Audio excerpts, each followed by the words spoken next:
ഈ സർജറി നടത്തി പിന്നെ വിശ്രമത്തിൽ ICUയിൽ കഴിയുന്ന ഒരാളുടെ ചുറ്റുവട്ടത്ത് എപ്പോഴും നേതാക്കന്മാരാണ്. അവിടുത്തെ പ്രാദേശിക നേതാക്കന്മാരും KPCC അംഗങ്ങളും എന്ന് വേണ്ട സകലമാന ടീമുകളും ഈ പറയുന്ന ഷാഫി പറമ്പലിൻ്റെ ചുറ്റും ഉണ്ടായിരുന്നു. ഇങ്ങനെയാണോ സർജറി കഴിഞ്ഞ ഒരാളെ നമ്മളെ കാണിക്കുന്നത്? സർജറി കഴിഞ്ഞ പാടെ തന്നെ നിന്ന് ഫോട്ടോ സെഷൻ അനുവദിക്കുമായിരുന്നോ? റീലുകൾ അനുവദിക്കുമായിരുന്നോ? ഇല്ലല്ലോ, ഇല്ല. ഇതാണ് പ്രശ്നം.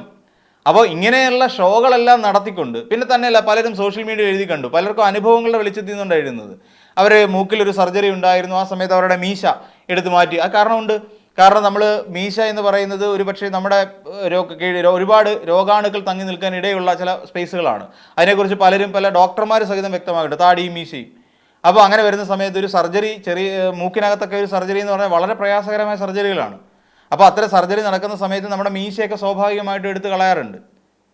കാര്യം കുറച്ച് സുരക്ഷിതമാക്കുക, ഹൈജീനിക് ആക്കുന്നതിന് വേണ്ടിയിട്ട് ചെയ്യുന്ന പ്രവൃത്തിയാണ്. ഇതൊക്കെ ഒരു നൂതന ടെക്നോളജി ആണെന്നൊക്കെയാണ് പലരും അതിനെക്കുറിച്ച് കമൻറ്റ് ചെയ്തിരിക്കുന്നത്. അദ്ദേഹത്തിന് നൊബേൽ പ്രൈസ് കൊടുക്കണം വൈദ്യശാസ്ത്രത്തിനുള്ള ആ ഡോക്ടർക്ക്, ഇതൊക്കെ പറയുന്നുണ്ട്. അപ്പോൾ എന്ന് വെച്ചാൽ ഇത് പച്ചയ്ക്ക് പറഞ്ഞു കഴിഞ്ഞാൽ എങ്ങനെയെങ്കിലും രാഹുൽ മാങ്കൂട്ടത്തിലിനെ വീണ്ടും പൊതുധാരയിൽ സജീവമാക്കുന്നതിന് വേണ്ടി നടത്തുന്ന ശ്രമങ്ങളാണ് ഇതെല്ലാം. ഷാഫി പറമ്പിൽ ഇത്രയും വിശിഷ്ടനായ, ഇത്രയും ഉറ്റ ഒരു ചങ്ങാതി, സ്വന്തം മൂക്കിൻ്റെ പാലം കളഞ്ഞുകൊണ്ട് പോലും തന്നെ സംരക്ഷിക്കാൻ ശ്രമിക്കുന്ന ഇത്രയും നല്ലൊരു ചങ്ങാതി ഉള്ളപ്പോൾ രാഹുൽ മാങ്കൂട്ടത്തിൽ ഇനി എന്തിനാണ് കണ്ണാടി എന്ന് ചോദിക്കേണ്ടി വരും.